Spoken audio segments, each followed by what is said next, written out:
हळदीमध्ये जास्त फुटवे निघण्यासाठी व निघालेला फुटव्याचे योग्य पोषण होण्यासाठी कोणती ड्रिचिंग करावी? मागील बरेच दिवसापासून शेतकऱ्यांनी मला हा प्रश्न केला आहे, बऱ्याच जणांनी कॉल सुद्धा केलेला आहे.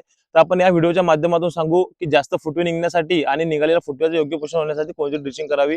म्हणून हा व्हिडिओ जास्तीत जास्त हळद उत्पादक शेतकऱ्यापर्यंत नक्की पोहोचवा.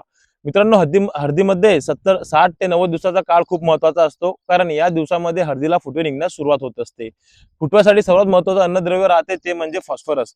म्हणून आपल्याला फॉस्फरस युक्त खताची आळवणी किंवा ड्रीपद्वारे सोडणे फार महत्त्वाचे आहे. तर मी तुम्हाला काही फॉस्फरस युक्त चांगल्या कंपनीचे खत सांगतो, त्यापैकी कोणतं पण खत आपण आपल्या हळदीला सोडायचं.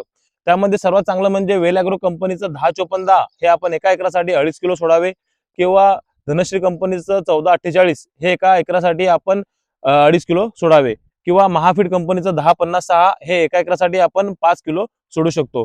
मित्रांनो, फॉस्फरस सोबतच आपल्या पिकाचं शाकीय वाढ होणे फार महत्त्वाचे असते. म्हणून आपल्याला चांगल्या कंपनीचं अमायनो बेस्ड एक हांदा बायोस्टिम्युलंट घ्यायचं आहे, ज्यामध्ये आपण मृगधारा कंपनीचं प्रोबिओन एका एकरासाठी 1 लिटर घ्यावे.